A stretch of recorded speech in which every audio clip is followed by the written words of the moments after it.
Kenyan opposition lawmakers have castigated Kenya's National Assembly Speaker Justin Muturi for allegedly being used by the executive. Court leaders led by Senate Minority Leader Moses Wetangula claim Muturi is helping the executive to shield embattled Cabinet Secretary for Devolution Anne Waiguru from impeachment. Patrick Amimo reports. The Senate Minority Leader led about 20 opposition legislators to register their disappointment over a ruling by Speaker of the National Assembly that demolished Nandi Hills MP's second attempt to have Cabinet Secretary for Devolution impeached. The Speaker cannot now become the first and last line of defense of the corrupting government and making it difficult and impossible for Parliament to name, shame and parade those who have been found with their hands on the till. The Speaker told lawmakers that the impeachment motion could not proceed because Alfred Keter had not stated the specific grounds on which he wants Waiguru kicked out. The allegation of gross violation requires that the charges are framed must disclose a gross violation of the Constitution or other written law. 2, precision of charges.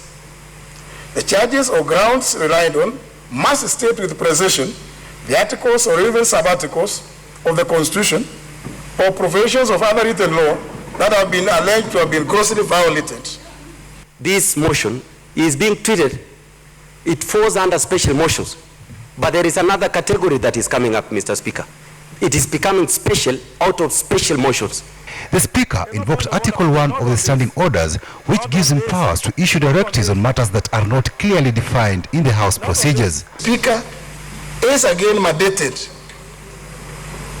to use precedents, traditions, customs, and usages, even from other jurisdictions, as long as they are consistent with the usages, traditions, and customs of this country.